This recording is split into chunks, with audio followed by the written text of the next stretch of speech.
La sesión de hoy se llama La memoria del articulismo. Probablemente es un título equívoco y, si me permiten, como es costumbre, ante todo, trataré de darle sentido. Saben que la retórica, las partes de la retórica, la inventio, la dispositio, el locutio, lo que remite es a la invención, al asunto del que se trata, la estructura del discurso, el estilo de ese discurso y la actio, su puesta en escena. A menudo se olvida que hay una quinta parte en la retórica, que es la memoria.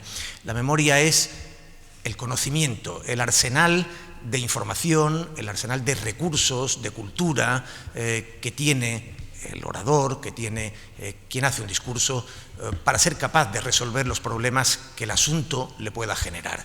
Esa capacidad es lo que en retórica se denomina memoria y probablemente las dos firmas que tenemos esta noche con nosotros, dos de las mejores firmas, si no las dos mejores firmas del periodismo político, del articulismo político, seguramente están particularmente me parece avaladas para abordar esta cuestión. Hay una tendencia en el articulismo a considerarlo un género de estilo y se olvida que el articulismo es, sobre todo, en el caso del articulismo político, de un modo inequívoco, también es un ensayo que aborda la realidad, y la realidad no se liquida en 24 horas, aunque el periódico sea fugaz, tenga una supervivencia mínima. El artículo aborda cuestiones que se prolongan a lo largo del tiempo. Así que, sin más, les presento. Esta noche nos acompañan Ignacio Camacho y Santi González. Creo que son suficientemente conocidos. Ignacio Camacho ha sido articulista en Diario 16, en el diario El Mundo y en ABC, periódico que ha dirigido. Hoy es la primera firma de ABC. Santi González es un articulista de larga trayectoria en el Grupo Correo y posteriormente en el diario El Mundo es su firma señera de la sección de Nacional. En ambos casos los habrán escuchado a menudo en las tertulias radiofónicas de la mañana. Son dos nombres asociados muy especialmente a Carlos Herrera, al programa de Carlos Herrera. Santiago González es el hombre de la revista de prensa, la mejor revista de prensa que se hace en la radio por la mañana, dicho sea de paso, e Ignacio Tertuliano. Así que, sin más, si les parece, comenzamos este diálogo. Muchas gracias. Muchas gracias a todos por su asistencia. Tengo que dar las gracias protocolariamente a Teodoro León Gros por sus amables palabras y, cómo no, a Manuel Alcántara por su presencia, que no solo es un motivo de placer, sino un privilegio. Muchas veces cuando uno escribe le asalta la misma duda, el mismo problema que sentía el director de cine Billy Wilder cuando estaba rodando una película. ¿Y esto cómo lo haría Lubitsch?, se preguntaba él. Bueno, pues eso, uno cuando está escribiendo y uno se plantea, ¿y esto cómo lo haría Manuel Alcántara?, con esa asombrosa sencillez con la que se hacen las cosas difíciles. Bien, pues lo dicho, hablar de la memoria. La memoria del articulismo es un asunto que a mí me ha preocupado siempre.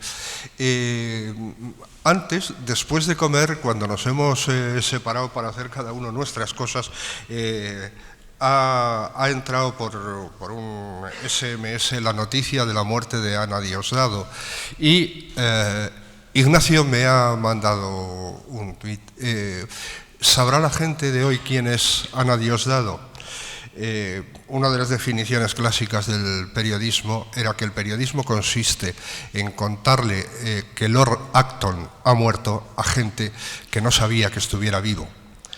El asunto es cuando no es la gente, no es el público, sino que son los propios periodistas los que no cuidan suficientemente las herramientas de su trabajo. Y las herramientas de su trabajo son fundamentalmente el lenguaje y el conocimiento de aquello sobre lo que escriben. Y de esto es un gran ingrediente la memoria. Yo tengo una anécdota, termino enseguida.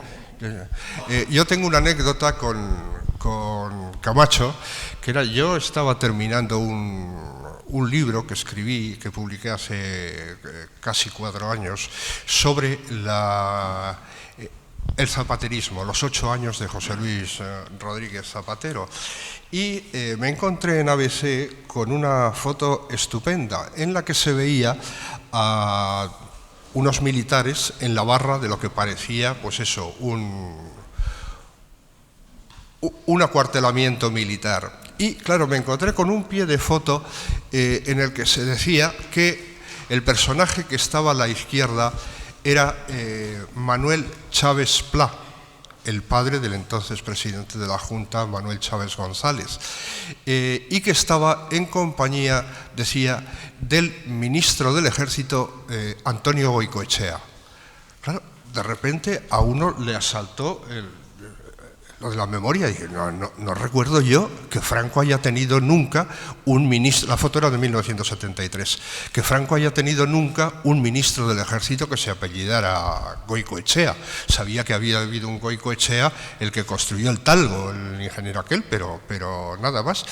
Y entonces me fijé en aquel hombre al que presentaban como el ministro Goicoechea, y un hombre dolicocéfalo puro, o sea, con un bigote recto a lo Terry Thomas, y el digo, pero si claro, digo, pero este es Félix Álvarez Arenas Pacheco, que era en 1973, creo recordar que capitán general de Sevilla y de la Segunda Región Militar, y que fue posteriormente, después de la muerte de Franco, nombrado ministro del Ejército por Arias Navarro en su primer gobierno.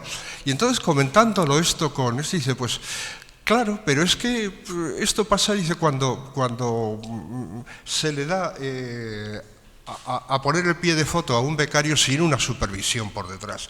Y claro, no hay por qué suponer que un becario tenga memoria del franquismo ni de más allá, ¿no? Y bueno, pues vaya esto como aproximación primera, y luego ya seguimos.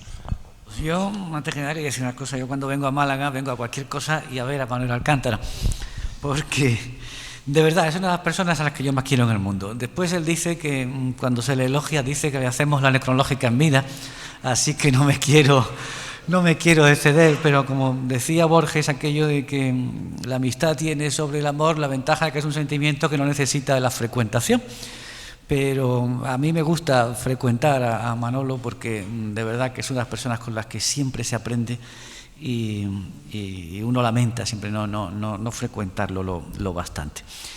Tengo la sensación de que esta sesión que ha convocado aquí Teodoro bajo el título de la memoria del columnismo es una especie de sesión vintage. Y no sé si me gusta, porque me siento un poco como las cazadoras esas de cuero con flecos de los 70 que hay en los mercadillos, y uno pretende estar todavía en edad de merecer. Pero bueno, vamos a intentar fijar algunos conceptos dentro de lo evanescente que es toda esta materia. Miren, yo creo que el columnismo y en general el periodismo actual tiene 3 memorias. Una es la del autor, la del periodista, la de sus lecturas y sus experiencias. Déjenme decirle, por ejemplo, que aquí es esencial recordarles, porque está aquí delante, al maestro Alcántara, que es capaz de citar de corrido palabras, encuentros, situaciones que vivió hace 50 años con Ruano, con Azorín, con Legrá, con todas las personas y personajes que él ha conocido a lo largo de su dilatada carrera, y eso evidentemente es un valor que significa extraordinariamente su prosa. Esta memoria personal es el valor añadido del columnista y del periodista, y se relaciona también con su capacidad de interrelacionar.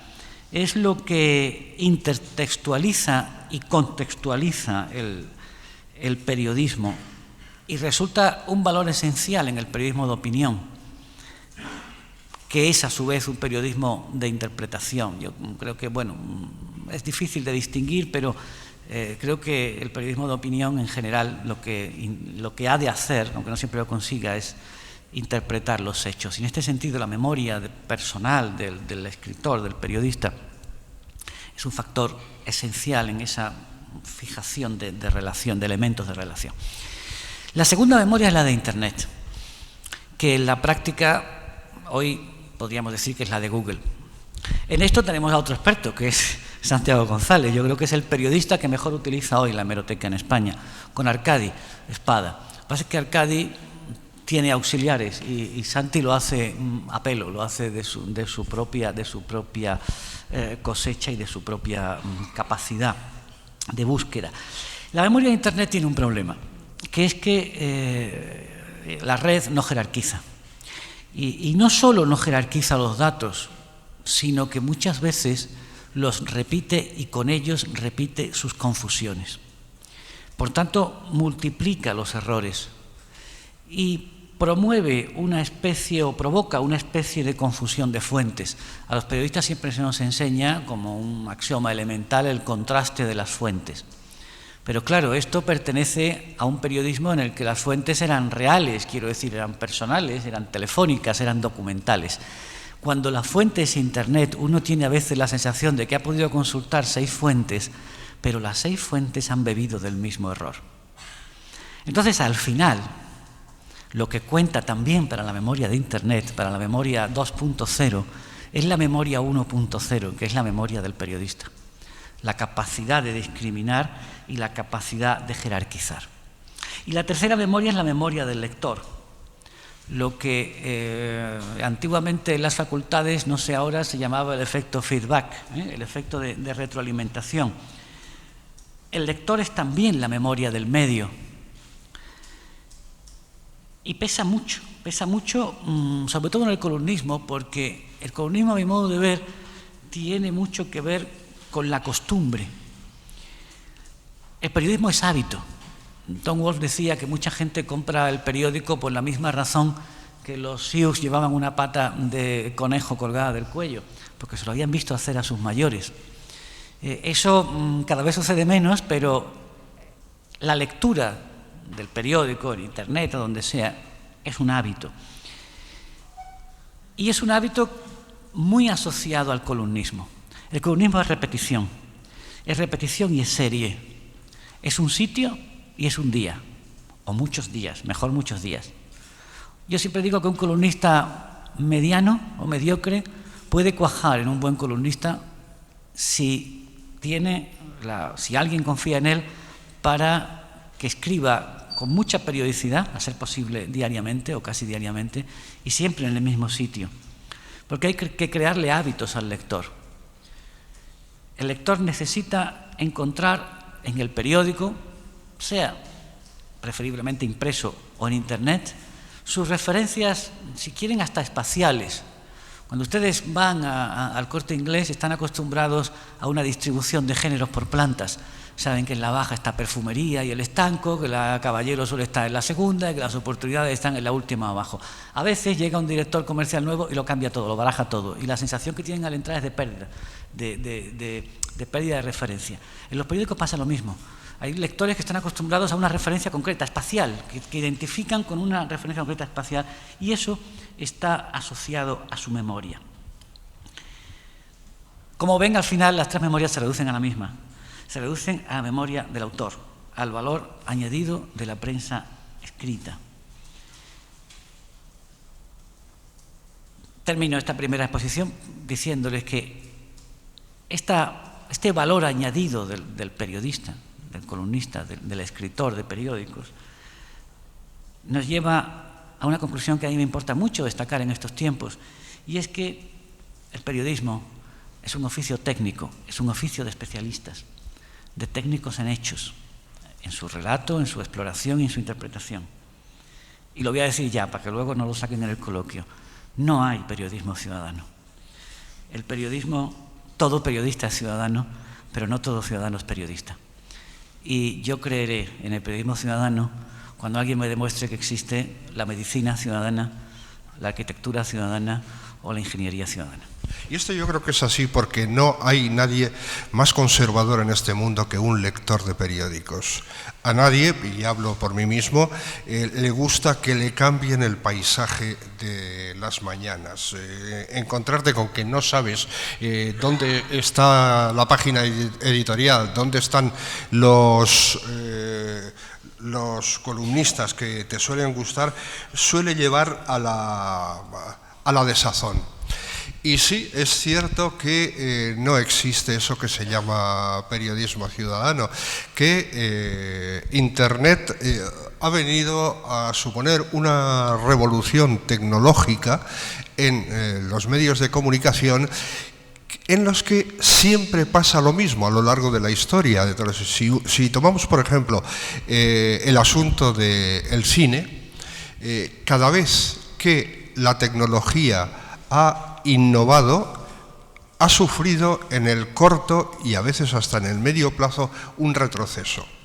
Me refiero del cine que hacían Eisenstein y aquellos grandes maestros rusos a la época, en los años 20, 30 ya, cuando la introducción del sonoro supone un retroceso. ¿Por qué? Porque aquella maestría que había conseguido Eisenstein con el montaje, por ejemplo, pues retrocede en función de aprovechar la palabra, o sea, y se empiezan a rodar películas que son en realidad obritas de teatro, teatritos filmados. Otro tanto pasa unos años después con la introducción del color. Habíamos llegado a conocer, bueno, pues el cine del expresionismo alemán, no sé, o películas como El muelle de las brumas de Marcel Carné, o sea, donde o por no hablar del tercer hombre, ¿no? O sea, donde la expresividad, el juego de las luces y las sombras había alcanzado una maestría total. Bueno, pues de repente todo eso se va al carajo porque hay que aprovechar lo bonito que hacen los colores y se empiezan a sacar películas con verdes prados, con valles hermosos y arboledas tremendas, ¿no? El cine de los espacios abiertos.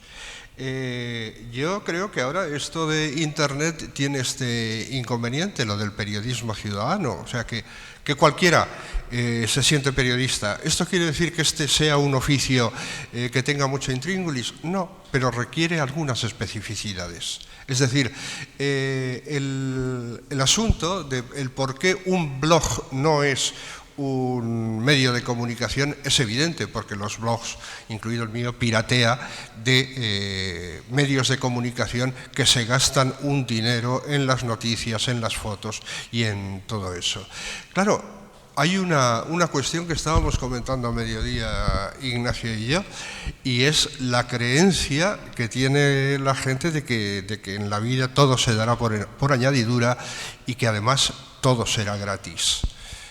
Como aquel Francesc Pujols, aquel escritor catalán de primeros del siglo XX, que en uno de sus libros decía que en el futuro, cuando los catalanes vayamos por el mundo, lo tendremos todo pagado y gratis, porque ser catalán será mucho mejor que ser millonario, porque además nos ofrecerán los hoteles de manera gratuita. Entonces, el asunto es que en Internet hay es una propuesta para el fetichismo. Y yo la primera vez que conocí, la primera vez que estuve con Albert Rivera, que fue porque apenas formado su partido, me invitaron a participar en una mesa redonda con Arcadi Espada sobre las redes sociales y los blogs y todas estas cuestiones, y me asombró una bonomía, pero que tendía un poco al fetichismo. Es decir, él ponía como ejemplo, y lo reiteraba, que Obama tenía 4 millones de seguidores en su página de Facebook. Hombre, nadie duda de la capacidad que tiene un medio como Internet para establecer conexiones. Es decir, es un papel que antes habían cumplido los medios de comunicación, los periódicos, es decir, los partidos, los dirigentes políticos, para dirigirse a los suyos, tenían antes el meeting o las asambleas de partido, pero donde se podía reunir a poca gente. O sea, con una entrevista en uno de los grandes periódicos de España llegan de repente a 400.000 o 500.000 lectores potenciales, ¿no? Entonces, la cuestión, digo que es fetichista porque fija una mirada obsesiva en el cómo, en vez de plantearse lo fundamental en el periodismo, que es el qué. O sea, y el qué no puede ser otra cosa que los hechos, la narración de los hechos y no de las suposiciones. Los hechos en el sentido que había un periodista italiano que se llamaba Furio Colombo, que escribió hace como 20 años o así, un libro que a mí me gustó bastante, estaba bastante bien, que se titulaba Últimas noticias sobre el periodismo.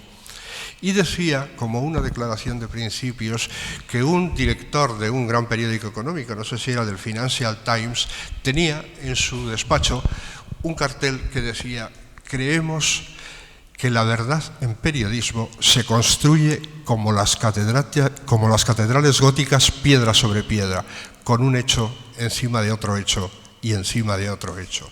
Claro, decía Furio Colombo que lo normal en el periodismo moderno, lo decía cuando se escribió el libro, era que en el periodismo de hoy veamos una declaración que se superpone a otra declaración y que se superpone a otra declaración.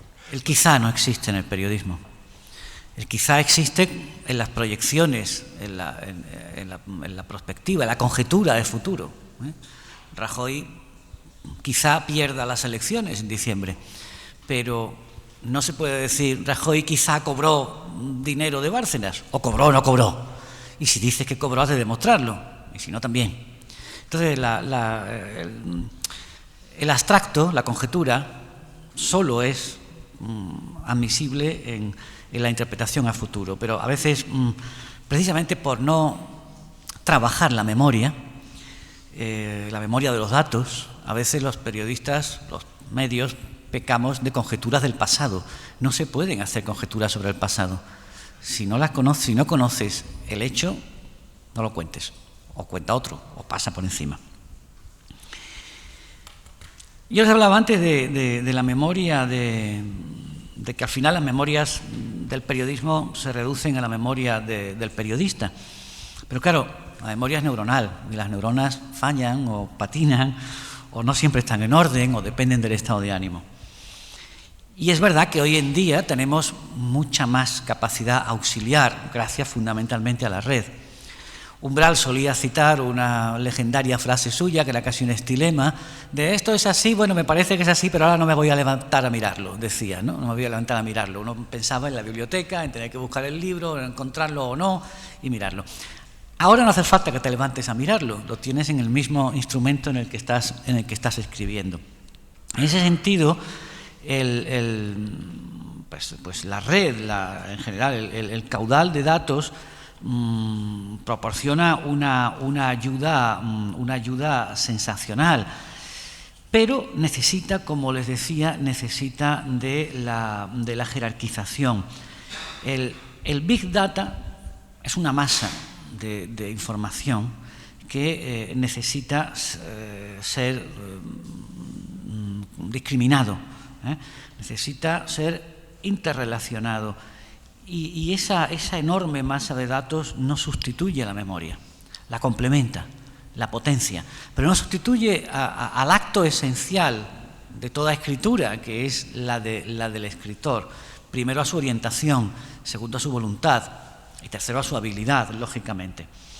Por eso también hay escalas, no vale cualquiera para hacer Big Data. Esto en el periodismo de hoy día, que es un periodismo forzosamente precipitado y precarizado, porque la crisis se ha llevado por delante muchas cosas, mucha masa crítica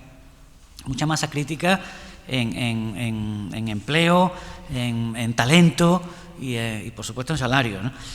Entonces se tiende a toda la precarización. Bueno, ahí lo importante, si no necesitas el dato, ya lo buscará en Google. Bueno, lo buscará en Google, pero lo encontrará en Google, encontrará el dato exacto, encontrará el dato preciso, sabrá qué buscar, sabrá qué tiene que buscar, ¿no? Antes decía, Santiago ha citado una anécdota de cuando estaba escribiendo el libro, y a mí, ya que hablábamos de la memoria, me ha dado pavor de pensar que hace 4 años de eso, para mí que fue hace un año así, con lo cual quiero decir que evidentemente la memoria es subjetiva y a veces pues falla y tal. Entonces ahí hay un enorme soporte que es Internet, pero también hay que saberlo utilizar.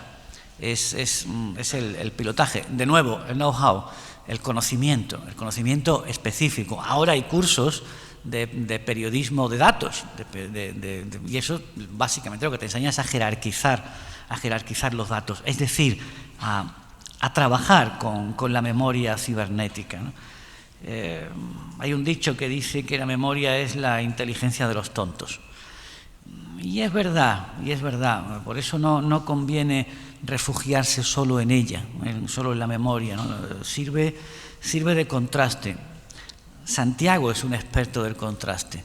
Santiago tiene una sección que llama la hemeroteca justiciera, donde confronta lo que dicen los personajes públicos con lo que dijeron no hace demasiado tiempo. Claro, sabe manejar Internet, sabe buscar y encuentra siempre la manera de ponerlos contra su propia contradicción.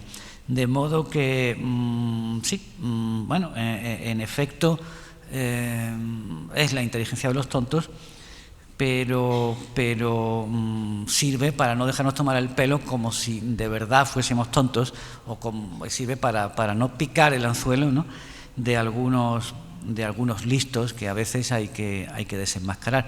Pero claro, todo es un esfuerzo. Al final, vuelvo siempre a lo mismo, el talento, la capacidad, el valor subjetivo, pues, y no es lo mismo de unos que de otros. Ahí cuenta la experiencia, ahí cuenta el saber, y bueno, pues por la misma razón que hay futbolistas buenos, futbolistas regulares, futbolistas malos, pues en periodismo pasa lo contrario. Y en ese sentido, la memoria, en sentido genérico, no en sentido estricto, pues creo que tiene un valor de mercado importante.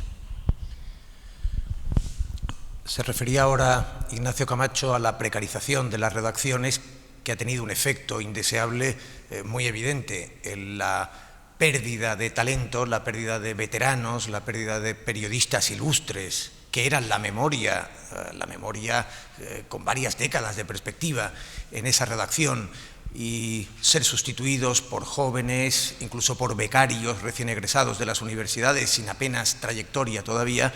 Evidentemente se ha debilitado la memoria de las redacciones. Este es un fenómeno me parece verdaderamente relevante y que quizás luego surja en el debate. Hay otro que me interesa especialmente por referirse al articulismo. Hay una tendencia creciente que conecta con una larga tradición, es verdad, en el articulismo español, pero una tendencia creciente a la incorporación de firmas de los que podríamos llamar estilistas, articulistas que son verdaderamente habilidosos, maestros en el arte de la palabra, que son capaces de escribir muy brillantemente sobre cualquier cosa, pero precisamente sobre cualquier cosa. Es decir, no tienen una trayectoria, no tienen memoria, no conectan, por así decirlo, con la transición. Luego, si os parece, abordamos el doble fenómeno que con Podemos hemos observado, una corriente política que pierde la memoria o que olvida la transición y el paralelismo que eso ha tenido en el periodismo. Pero en todo caso yo quería preguntaros, Ignacio y Santi, por ese fenómeno en el articulismo español del estilista literario, de alguien que parece que puede estar desprovisto de cualquier otra capacidad y de cualquier otro talento porque la escritura literaria justifica su columna. Sí, decía Oscar Wilde que la diferencia básica entre la literatura y el periodismo es que la literatura no se lee y el periodismo no se puede leer.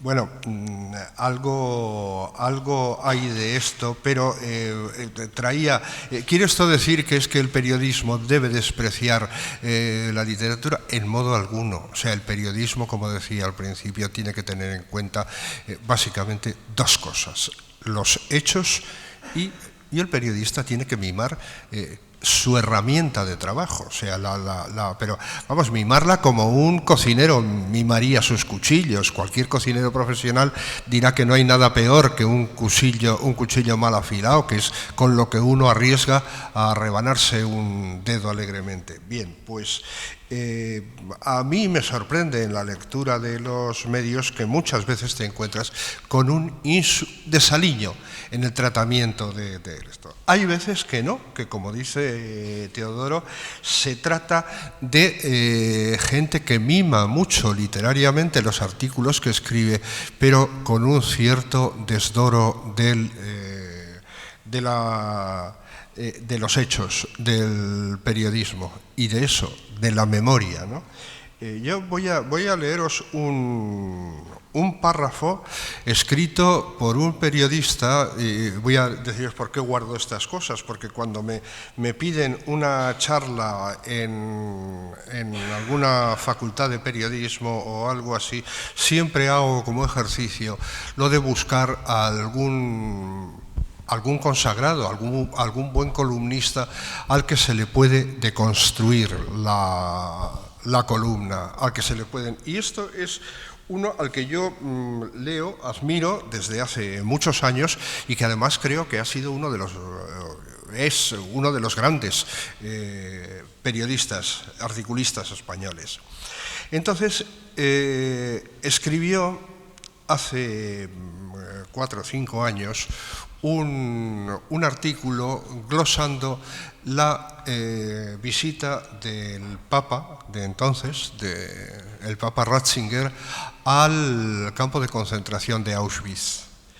Y decía en uno de sus primeros párrafos todo lo siguiente: Joseph Ratzinger, con 18 años, perteneció a las juventudes hitlerianas. A la sombra de miles de estandartes con la cruz gamada, impulsado por los tambores y los gruñidos irracionales que desde lo alto de la tribuna lanzaba Hitler, el joven Ratzinger pudo haber desfilado ante la puerta de Brandenburgo con el corazón inflamado por la estética nazi. Claro, aquí nos encontramos con lo que planteaba Ignacio. ¿Qué es eso de pudo haber desfilado? ¿Desfiló o no desfiló? No se puede usar como argumento algo que podría haber sucedido, sobre todo cuando no sucedió, porque empecé a buscar, a confirmar los datos. Google, si se sabe usar, es una herramienta inapreciable, donde se pueden encontrar todos los datos que necesites. Bueno, pues no, Ratzinger, cuando cumplió los 18 años, no estaba desfilando por un Unter den Linden delante de Hitler. Y esto era así porque hacía ya varios meses que había desertado de las juventudes hitlerianas, había sido hecho prisionero por soldados franceses y estaba en un campo de concentración. Pero es que luego, el día que Benedicto XVI cumplió 18 años, fue el día 16 de abril de 1945. Aquel día no podía de ninguna de las maneras haber desfiles por Unter den Linden, porque a las 2 de la mañana se había desatado la ofensiva final del Ejército Rojo sobre Berlín y 20.000 cañones estaban bombardeando Berlín, como digo, desde las 2 de la mañana. Claro, luego por otra parte, decir que era miembro de las juventudes hitlerianas es verdad, pero hay que decir que desde 1939 la pertenencia a las juventudes hitlerianas era obligatoria para todo alemán. En concreto, aquel año empezó a ser obligatoria para los seminaristas que antes estaban exentos. Bueno, pues eso, y dices, entonces, ¿qué es lo que pasa cuando este hombre, como digo, es un buen periodista? Es simplemente que también es novelista, y aquí lo que ha hecho es literatura, no periodismo. El columnismo es uno de los oficios del periodismo, no tiene nada que ver con otro. ¿Quiere esto decir que los literatos, los novelistas, aquí tenemos un ejemplo, un poeta que es un eximio columnista, ¿quiere esto decir que no, que esto está vedado, que hay una especie de numerus clausus? No, en absoluto. Hombre, todo el que lea los domingos en El País la tribuna de Mario Vargas Llosa verá que no habrá quien discuta sus cualidades como literato, pero tampoco se le puede discutir su apego a los hechos cuando trabaja como periodista, como columnista. Claro, esto que acaba de contar Santiago nos lleva a un problema. Miren, mañana, eventualmente, pues un periodista recibe el encargo o le apetece escribir sobre Benedicto XVI y su relación con los nazis. Se mete en Google, teclea Benedicto XVI, Juventudes Hitlerianas y tal, y en una de las primeras búsquedas le aparece bien posicionado, porque por el medio en que se ha publicado, por el prestigio del autor, etcétera, le aparece ese artículo y lo da por bueno. Y toma el dato como bueno, que a su vez genera y escribe su pieza, su artículo, que a su vez pasa a Google y se convierte en otra fuente. El siguiente que vaya a buscar la misma referencia se va a encontrar el artículo que ha hecho Santiago y el nuevo, y todos los que han dado por bueno esa referencia. Y ya tenemos una memoria inventada, ya tenemos una verdad de memoria inventada, que simplemente es falsa, porque no ha sido deconstruida, porque la mayor parte de estos casos, de estas cosas no son deconstruidas, no topan con la paciencia vitriólica de nuestro amigo Santiago. Un ejemplo que seguro que conocen todos ustedes, el famoso, es porque fue viral en Internet, en España hay 400.000 políticos, mientras Alemania solo tiene 80.000 y tal. En España no salen 400.000 políticos ni borrachos, es decir, ni calculando los concejales, los primos de los concejales, no salen 400.000 políticos. Pero es una cifra atractiva, aleatoria, que en un momento dado alguien lanzó a Internet, se reprodujo de una manera viral y se convierte en una verdad revelada. Ha habido alguna persona que ha intentado una deconstrucción aproximada de este aserto y ha calculado el número de políticos. Bueno, no llegaban, insisto, contando como políticos a los funcionarios de confianza de las autonomías y de los ayuntamientos, que se puede entender que son políticos, aunque estrictamente, stricto sensu no lo son y tal, no llegaban ni a la mitad de la cifra. Pero pertenece a esa memoria colectiva que simplemente, que es verdad que apoyada por la viralidad de las redes sociales, que simplemente ocurre que muchas veces es falsa. Así de sencillo, que es falsa, que es una memoria inventada.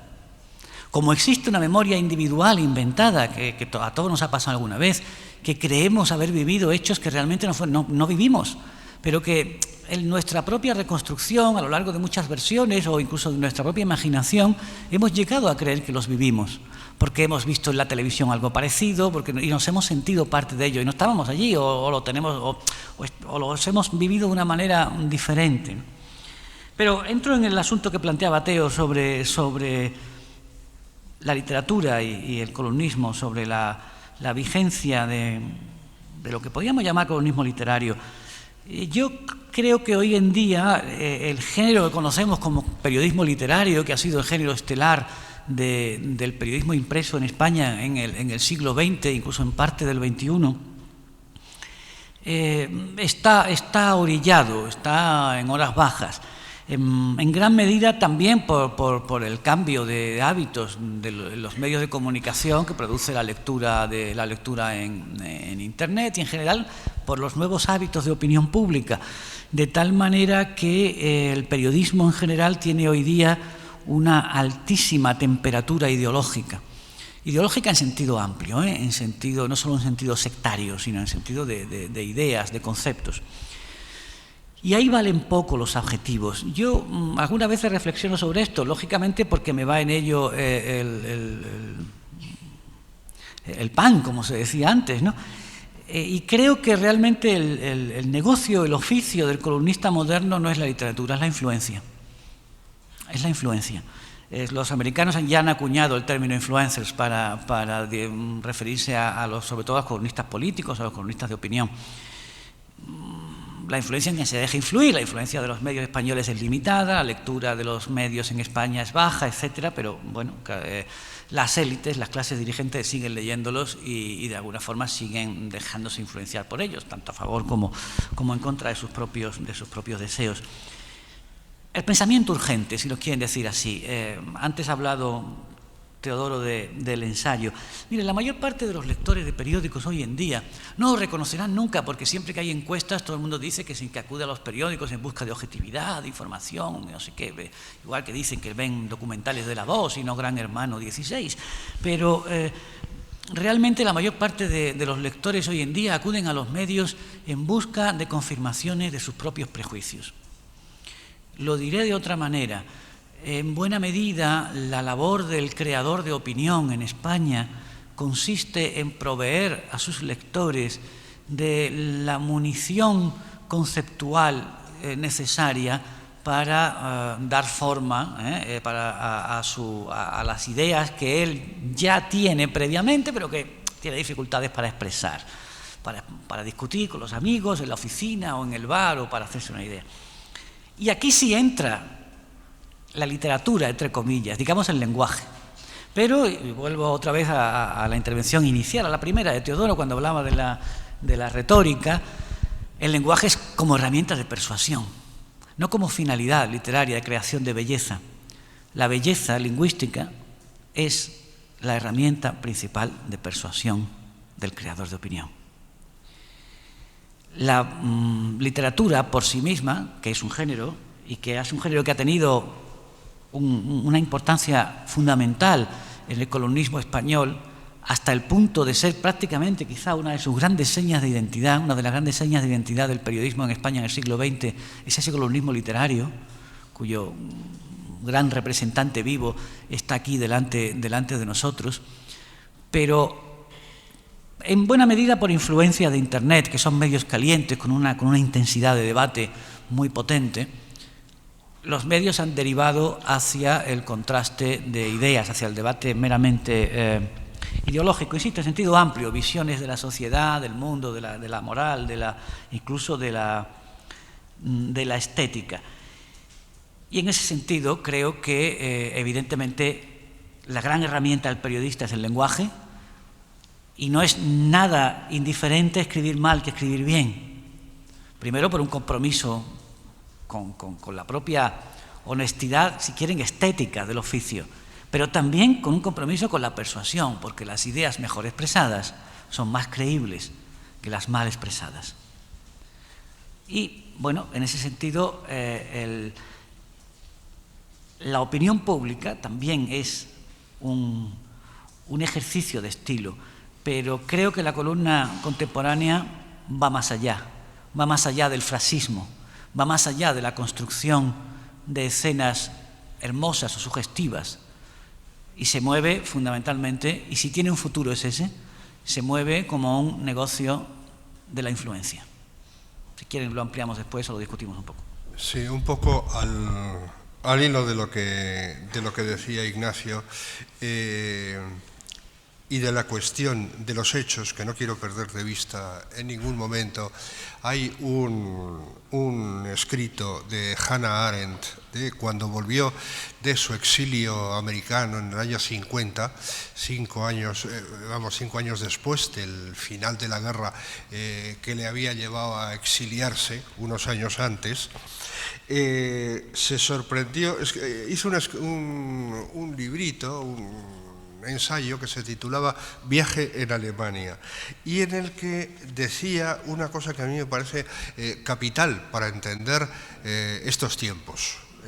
Dice: el aspecto probablemente más destacado y también más terrible de la huida de los alemanes ante la realidad es la actitud de tratar los hechos como si fueran meras opiniones. Por ejemplo, a la pregunta de quién comenzó la guerra se da una sorprendente variedad de respuestas. En el sur de Alemania, una mujer, por lo demás de inteligencia media, me contó que la guerra la habían empezado los rusos con el ataque relámpago a Danzig. La conversión de los hechos en opiniones no se limita únicamente a la cuestión de la guerra, se da en todos los ámbitos con el pretexto de que todo el mundo tiene derecho a tener su propia opinión. una especie de acuerdo entre caballeros según el cual todo el mundo tiene derecho a la ignorancia. Tras lo que se oculta, el supuesto implícito de que en realidad las opiniones no son ahora la cuestión. De hecho, este es un problema serio, no solo porque de él se derive que las discusiones sean a menudo tan desesperanzadas. Normalmente uno no va por ahí arrastrando siempre obras de consulta. En esto está muy atrasada porque ahora sí, con Google se puede deshacer cualquier superchería in situ, ¿no? Sino sobre todo porque el alemán corriente cree con toda seriedad que esta competición general, este relativismo nihilista frente a los hechos es la esencia de la democracia. De hecho, se trata naturalmente de una herencia del régimen nazi. Claro, la cuestión es que esto que dice Hannah Arendt ha venido repitiéndose después como un mantra que yo creo que puso de moda el Lehendakari Ibarretxe, de que todas las opiniones son legítimas. Que no hay por dónde cogerla, no, hay algunas que están fundamentadas en hechos, o sea, y en un uso racional y adecuado de la inteligencia y de la capacidad deductiva y de la capacidad expositiva, y otras que no, en absoluto, ¿no? Entonces, fue un director del Manchester Guardian quien hace ya un siglo dijo aquello de que las opiniones son libres, pero los hechos son sagrados. Y a mí me parece que esta es una cuestión muy importante. Me gustaría decir algo también con respecto a lo que comentábamos antes de la literatura que prescinde de los hechos, del periodismo, que autorizan al escritor a contar la realidad en unos términos que no se ajustan a los hechos, ¿no? Y entonces es que, claro, transitamos del lenguaje recto a las metáforas sin ningún tipo de filtro y sin ningún tipo de cautela. Hay gente que se toma las metáforas como hechos reales y basta expresarse por medio de metáforas, de lugares comunes, de tópicos coloquiales, y la gente, como les suena, como el soniquete es conocido, lo acepta de inmediato como una verdad apodíctica, como algo incontestable.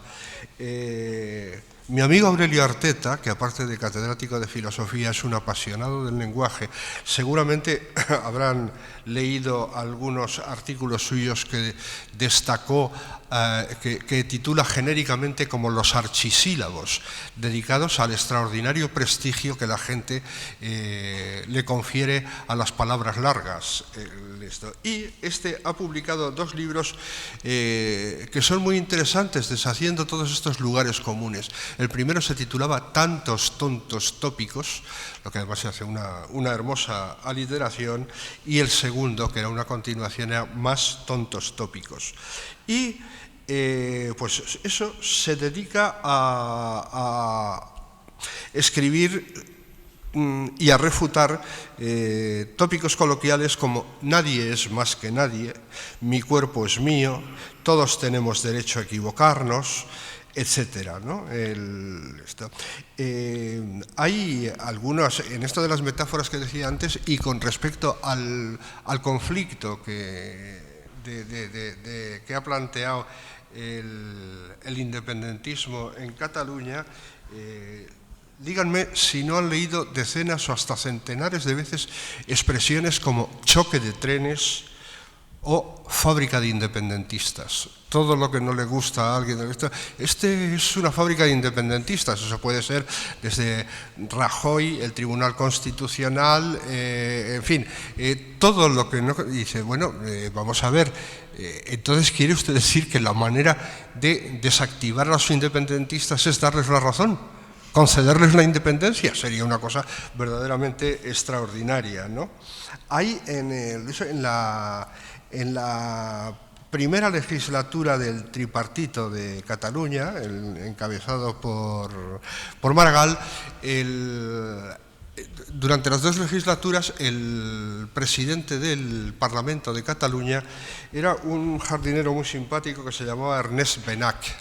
Ernest Benach fue a visitar al rey, como era protocolario, el rey era entonces Juan Carlos, y a la salida hizo una declaración. Normalmente no se acostumbra a comentar a los periodistas lo que ha dicho el rey, pero dado que Ernest Benach era de izquierda republicana, de la Esquerra Republicana, pues se lo dijo, pues el rey me ha dicho, hablando se entiende la gente.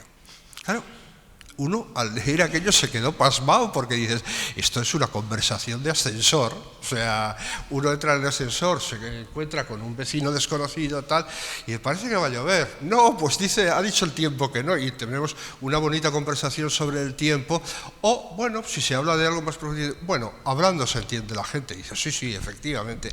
Bueno, esta fue la frase más repetida en la política española en aquel final del año 2003, o sea, lo repitieron secretarios generales de los partidos políticos, ministros, hombres de las bueno, ministros no, porque entonces estaba gobernando todavía Aznar y estos no eran de hablando, se entiende la gente. Pero dices, bueno, ¿esto qué es, no? Y llegamos dice, hasta eso, los grandes del periodismo. Todos ustedes habrán oído hablar de Walter Lippmann, uno de los grandes del periodismo estadounidense.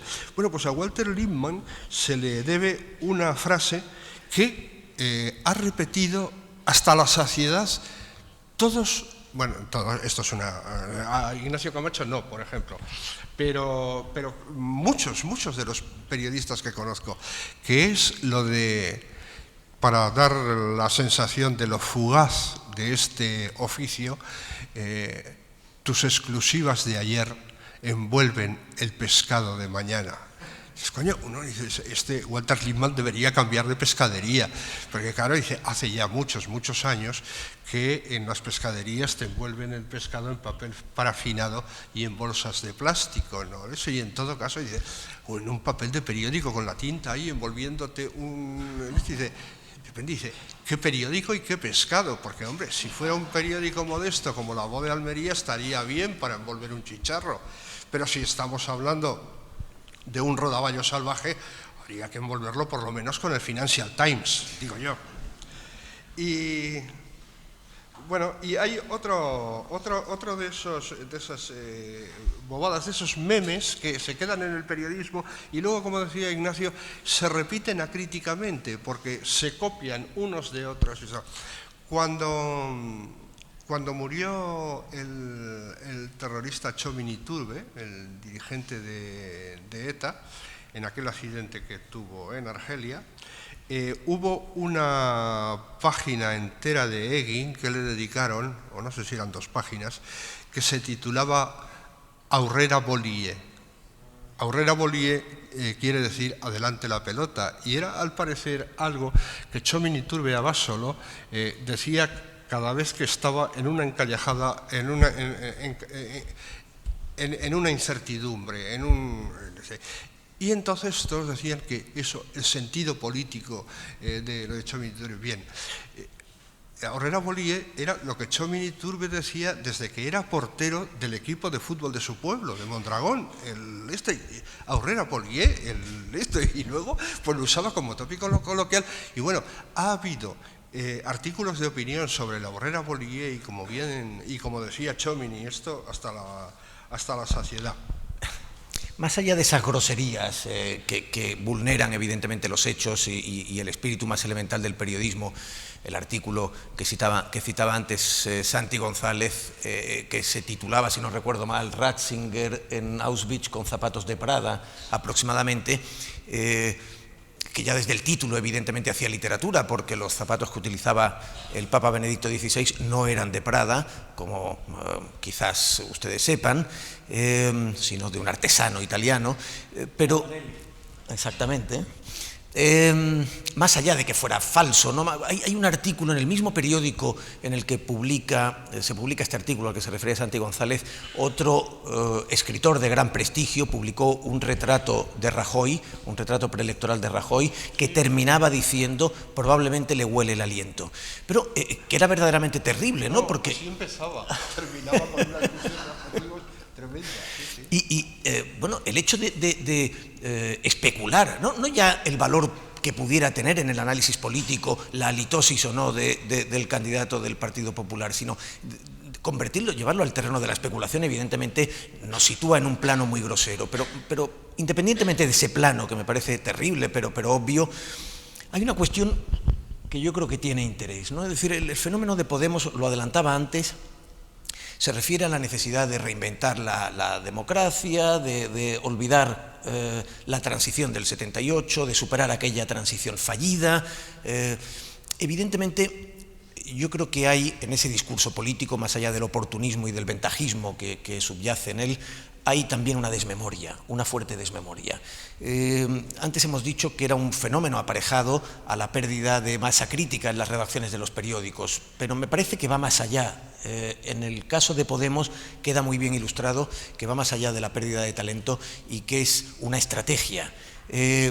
Seguramente el periodismo debería de tener herramientas frente a esa estrategia y no siempre ha sido así.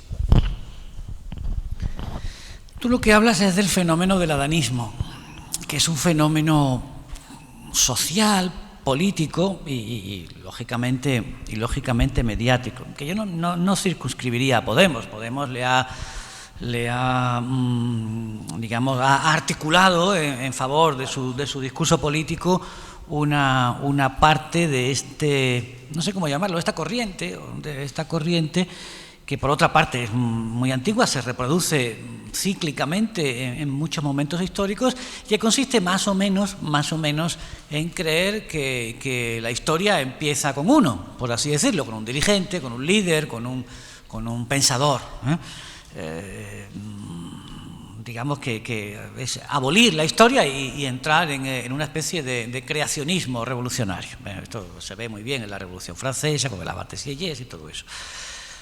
Hombre, yo creo que ciñéndonos a España, y efectivamente hay mucho de pérdida de memoria en esto, porque ciñéndonos a España creo que cuestionar la transición como relato, digo la transición en el sentido de la refundación democrática, es distorsionar la propia explicación de lo que somos, porque nos guste o no, venimos de ella, estamos aquí por ella. Y este discurso político, que tiene pues el interés que tiene o la rentabilidad que tenga, ha penetrado en los medios, tendiendo a hacer una especie de tabla rasa colectiva. Hay un adanismo mediático que no tiene tanto que ver con la intención de un proyecto ideológico de abolir la transición o de cuestionarla como un pacto de élites y tal, sino simplemente con el muy pragmático espíritu de renunciar a la memoria, porque es cara. La memoria es cara. Es talento, es búsqueda, es tiempo, son datos, todo eso cuesta dinero. Eso es una inversión. Es una inversión, ahora que está de moda, pues el talento, la I+D, es una inversión en talento. Pero claro, pues el rey abdica, o se muere Suárez. Y entonces, ahí el adanismo vale de poco, porque se produce una demanda informativa. Entonces, de repente, ¡pum!, aparece Fernando Onega. ¿Por qué? Porque es una referencia que está ahí, pero no es porque lo viviera, sino porque lo sabe. Ojo. O Pilar Cernuda o Fernando Jauregui, los periodistas que estaban cerca en esa época, que conocen las claves, no solo porque otros las hemos estudiado, algunos las hemos medio vivido, medio estudiado, los pilló así, pero hay otros más jóvenes que lo saben porque las han estudiado, o porque se han tomado el interés en aprenderlas, pero ellos además lo saben porque lo vivieron, pero también porque lo saben, porque tienen el conocimiento, porque tienen el know-how. Eso es un capital. Y es un capital al que los medios no pueden renunciar. Todos esos mantras a los que se refería antes Santiago, a mí me da, menos mal que soy amigo suyo, me da pánico que me deconstruya un artículo, porque todos nos deslizamos alguna vez hacia el tópico, hacia el mantra, hacia el choque de trenes, hacia la metáfora ferroviaria o la metáfora naval, de la singladura. Acuérdense de la crisis, la singladura, el no sé qué, el oleaje, la singladura, estaba lleno todo de metáforas navales. Cataluña estaba, el problema catalán está lleno de metáforas ferroviarias. Y quieras que no, te deslizas por facilidad. Y no digamos la variante, digamos, más pedestre del periodista de opinión, que es el tertuliano. Se lo dice un tertuliano. Pero claro, tú cuando estás escribiendo tomas tu tiempo, pero en la tertulia es una conversación donde muchas veces tienes que apelar a muletillas, a clichés, incluso para ganar tiempo para pensar. Y ahí te deslizas con gran facilidad por la pendiente. Pues todos esos mantras, todas esas falsas verdades, todos esos falsos amigos, como dicen los anglosajones, false friends, son fruto de la pereza intelectual, porque la memoria cuesta tiempo y cuesta esfuerzo. Hay gente que activa muy rápidamente la memoria, pero utilizarla como herramienta de trabajo cuesta esfuerzo y cuesta tiempo y cuesta intensidad, cuesta ponerse en ello, cuesta un conglomerado de impulsos intelectuales que muchas veces, es verdad, el periodista no tiene, pero yo llevo 35 años en las redacciones y jamás he aceptado la excusa de que un texto está mal escrito por prisa. No vale. Puede ser verdad, pero al lector no le sirve, porque el lector paga lo mismo, lo hayas escrito en 3 horas que en 1. Y tienes el compromiso de honestidad moral, ética y profesional de dárselo bien escrito. Y no hay excusas. No hay excusas para escribir mal, para hacer mal el trabajo, ni el tiempo, ni la presión. No hay excusas. Y si crees que hay excusa, dedícate a otra cosa. Lo digo porque entiendo que aquí habrá un núcleo significativo de estudiantes de periodismo. No hay excusa para hacer mal el trabajo. Así de sencillo. Y nuestro trabajo, lo tenemos que saber, requiere intensidad como otros. Pero igual que le pedimos al arquitecto que no falle en el cálculo de los planos, al periodista se le pide que no falle en la evaluación de los datos. Esto es así. Y a ser posible que, si puede, lo exprese lo mejor que sepa, porque tu herramienta es el lenguaje. Entonces, hay un adanismo intelectual también, no solo un adanismo político, que, insisto, esto ya nos llevaría a una discusión política sobre las virtudes de la transición, sobre si es cierto o no es cierto. Esto yo hoy no creo que no toca, como diría Pujol, avui no toca. Y si toca, lo hablamos luego, pero hay un adanismo perezoso, intelectual, que simplemente tiene una justificación, se lo aseguro, que es más barato. Porque hoy día un periodista de más de 45 años o de más de 50 años, que es, digamos, la madurez intelectual, cognoscitiva y tal de un trabajador medio, se vuelve sospechoso. Los directores de recursos humanos lo miran con los ojos inyectados en sangre. Y no digamos si además de tener más de 50 años cobra más de 50.000 euros. Entonces más vale que vaya escondido por los pasillos. Y esto es una descapitalización, esto está conduciendo a una descapitalización de los medios. No les quepa duda, el Madrid y el Barcelona ganan los títulos porque tienen los mejores jugadores, porque los pagan. Los medios que ganarán la batalla de la supervivencia serán los que tengan mejores periodistas, más formados y más talentosos. Y eso cuesta dinero. Esto nos lleva a otro debate, lo dejo aquí sobre la mesa, que es el de la gratuidad del periodismo, y Internet y todo esto. Es otro debate, si queréis lo abordamos ahora. Que efectivamente el problema es como si toda la sociedad española, es decir, el periodismo, la política, en fin, y supongo que los carniceros y los tenderos y los hosteleros hubieran sufrido una regresión hacia la adolescencia. Claro, la adolescencia es eso a lo que se refería hace un momento Ignacio, el adanismo, que es eso, de ser el primero. Claro, el adolescente cree que nadie ha descubierto el mundo, los sentimientos antes que él. Su padre no supo lo que era estar enamorado de aquella chica rubita de las trenzas y saber lo que se sufre cuando ella le despreció. ¿Cómo lo va a saber? Si eso es algo que solo lo ha vivido él.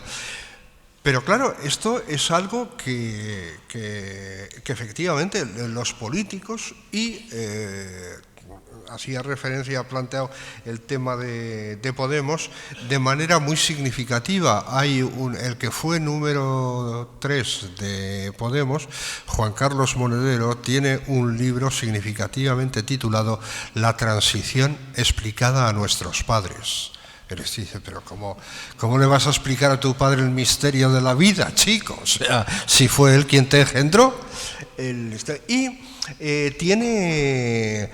Tiene además una particularidad, y es que prescinde de la memoria para afirmarse en los sentimientos. Es decir, el sentido del discurso es puramente utilitarista.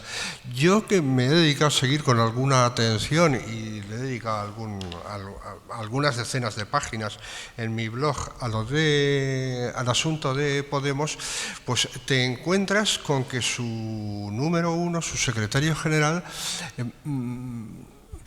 lo mismo vale para un barrido que para un fregado. Es decir, que yo tengo un vídeo suyo con motivo de la presentación de un libro que escribió Maquiavelo ante la gran pantalla, que son una serie de ensayos sobre películas a la luz de Zizek y sus autores favoritos, que bueno, yo creo que es un puro disparate, pero esto es lo de menos. El asunto es que durante la presentación dijo, porque claro, lo que gusta en España es Curro Jiménez, demostrar que los españoles somos unos tíos con 2 cojones, sic.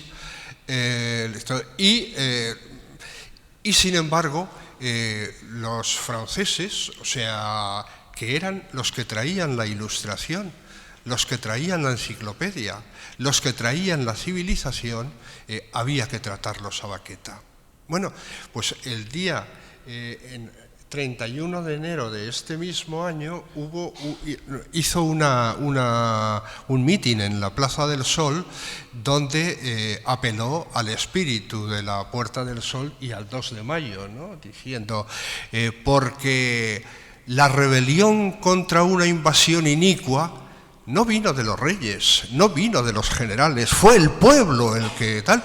Dices, anda, coño, pero este señor ejerce sin solución de continuidad, bien de capitán de mamelucos o se convierte en Manolita Malasaña. O sea, y entonces dices, esto es algo que es muy de preocupar en estos tiempos, porque no es una cuestión privativa de Podemos. Es decir, yo creo que todos los dirigentes han perdido la memoria y la responsabilidad de sus hemerotecas. Es decir, joder, no puedo decir esto porque es que antes de ayer estuve diciendo lo contrario. Se van a mear de risa en cuanto pase por la calle. Esta mañana he tenido viendo en la portada de un periódico, concretamente La Razón, la noticia de que el que fue ministro de Economía con Zapatero y que ahora es asesor de Pedro Sánchez, junto con el responsable de Economía de la Ejecutiva del Partido Socialista, se están reuniendo con grupos de inversores para garantizarles de que la reforma laboral no se va a dinamitar. Claro, me he puesto a mirar en Google y me he encontrado con 6 entrevistas de Pedro Sánchez desde hace un año, desde que es secretario general, en las que dice que la primera medida que tomaremos los socialistas en el gobierno será derogar la reforma laboral. Ahora dices, es que esta gente no tiene ni sentido de su propia palabra, del compromiso que adquiere cada vez que dice una cosa en público, porque hay algo importante, y es que las palabras de los gobernantes pronunciadas en el espacio público son hechos en política. O sea, Esa es la razón, por ejemplo, de que cuando se le hace una entrevista en cualquier medio a un presidente del gobierno, se le ofrece después la posibilidad de leer la entrevista tal como se va a publicar, por si hubiera algo con lo que no está de acuerdo, porque sería una triste gracia que un presidente de gobierno se viera atado, bueno, pues por una maña que de vez en cuando se da entre nosotros, los periodistas, de tomar una respuesta a una pregunta intencionada y una respuesta esquiva y subirlo de manera afirmativa a un titular capcioso. Hace poco hemos tenido un ejemplo en La Vanguardia con la entrevista que le hicieron a Felipe González, en la que él no había pronunciado en ningún momento la palabra que le pusieron en el titular. Bueno, no sé si alguien del público querrá incorporarse al diálogo. ¿Hay alguna pregunta, alguna intervención en la sala? Sí, ahora creo que sí te he entendido, pero no estoy de acuerdo, Pedro, con la premisa mayor tuya. O a lo mejor es que yo antes no me he sabido explicar. Lo que quiero decir es que la especulación, la conjetura, no es válida para el pasado, para la historia, desde el Neolítico hasta ayer. Hombre, otra cosa es que los científicos de Atapuerca dan por cierto lo que pueden demostrar. Dicen, probablemente el Homo antecesor era de piel negra. No han visto la piel, conjeturan a través de datos científicos por la exploración, por los fósiles, por el ADN, por lo que sea. Vale, en el Neolítico, el de ayer, pero ayer sí lo sabemos. Y el siglo pasado también, y desde luego hace 3 años también. Entonces lo que yo quería decir es que esa memoria ficticia que a veces construimos es literatura, no es periodismo. Tal vez fulano en los años 60 andaba en las mediaciones del terrorismo de ETA. No, tal vez no, andaba o no andaba. Y si no lo sabes, no lo digas. A eso es a lo que me refiero, a que la conjetura es hacia adelante. Tal vez podemos volver a una crisis porque la economía china se va a recalentar y puede parar el crecimiento. Eso es una especulación con base a unos datos que nos sirven para hacer proyecciones. Pero eso es conjetura. Lo que ocurrió tenemos que contarlo. A ver, la objetividad no existe. No existe. La objetividad es una voluntad de contraste y es a veces también, no lo olvidemos, un artificio lingüístico. Hay un medio en España que ha tenido, yo creo que la gran propiedad de crear una apariencia de objetividad mediante una estructura lingüística. Y ha hecho escuela, y nos lo hemos creído todos. Y le ha salido muy bien y yo lo celebro. Pero es una apariencia lingüística. Porque realmente la objetividad, ni siquiera con 3 fuentes o con 5, bueno, hay cosas que sí sabes, porque las tienes, porque las sabes, porque te constan o porque las has presenciado. Pero la objetividad es una aproximación. Ahora, tenemos que ser honestos con esa aproximación. Lo digo por el ejemplo que ponía Santiago, pues del famoso artículo del Papa, ¿no? Donde todo era falso. Y es que si todo era falso es literatura. Buena, pero literatura.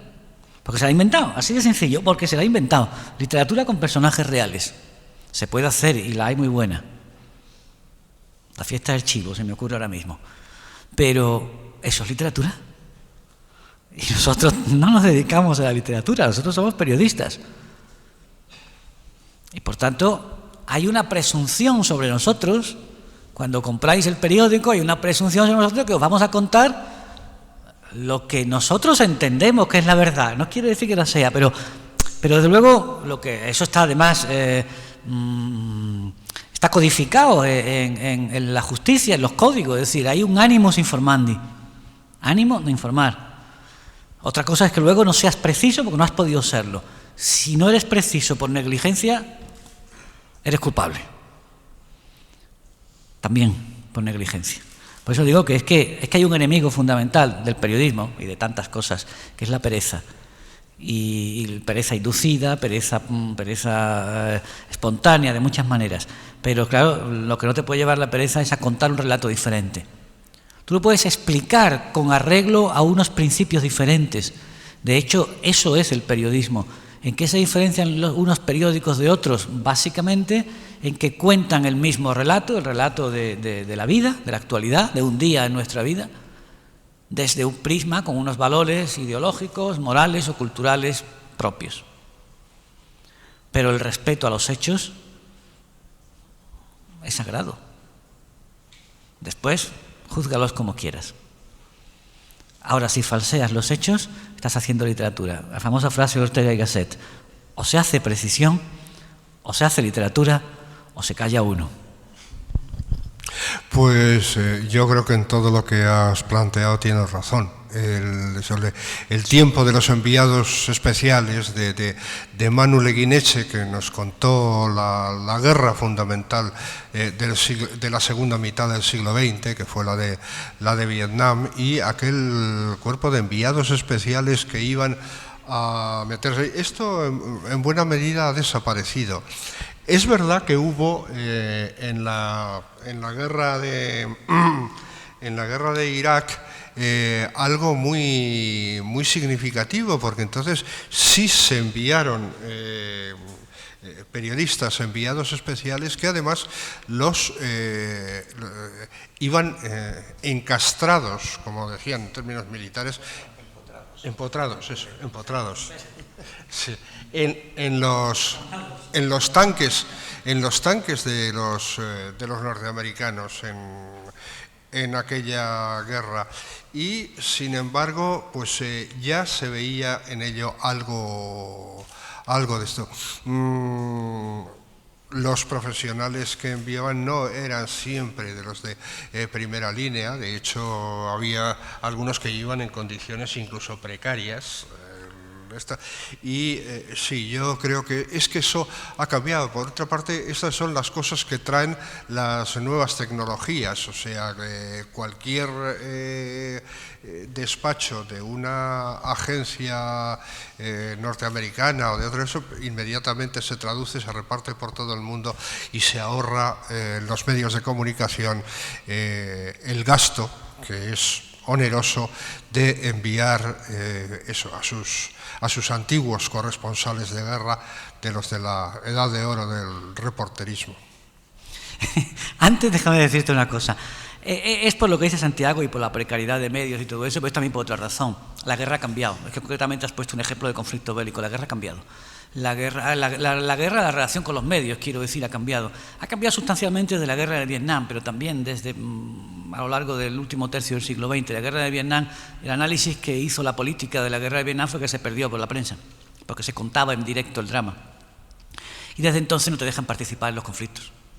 Tienes que estar lejos de la zona caliente.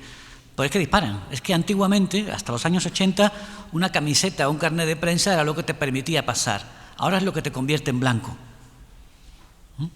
Eso empezó sobre todo en la guerra de Yugoslavia. En la guerra de Yugoslavia la acreditación periodística era una diana en el pecho. Disparaban contra todo lo que oliera periodista. Y eso luego ya, pues las tropas no te dejan pasar o te llevan controlado en Béder y tal. El hijo de Julio Anguita, recordáis, murió en un tanque porque recibió un cañonazo. Pero luego, efectivamente, luego está el asunto de los medios humanos, de los recursos. Señores, el periodismo es caro, como el pescado de Sorolla. Eso cuesta mucho dinero. Mandar gente a sitios, sea focos de conflicto o de enviado con el Papa detrás, que es el sitio más pacífico en el que uno puede estar hoy día de enviado especial, ¿no? En la comitiva del Papa, cuesta mucho dinero. Y no se sostiene con prensa gratis. Miren, y este es el mensaje que yo les quiero colocar.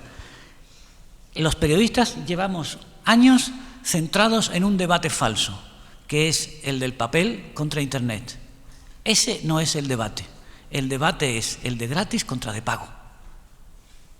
Sea en Internet, en el teléfono móvil, en tantán o en señales de humo. O se cobra o no hay negocio.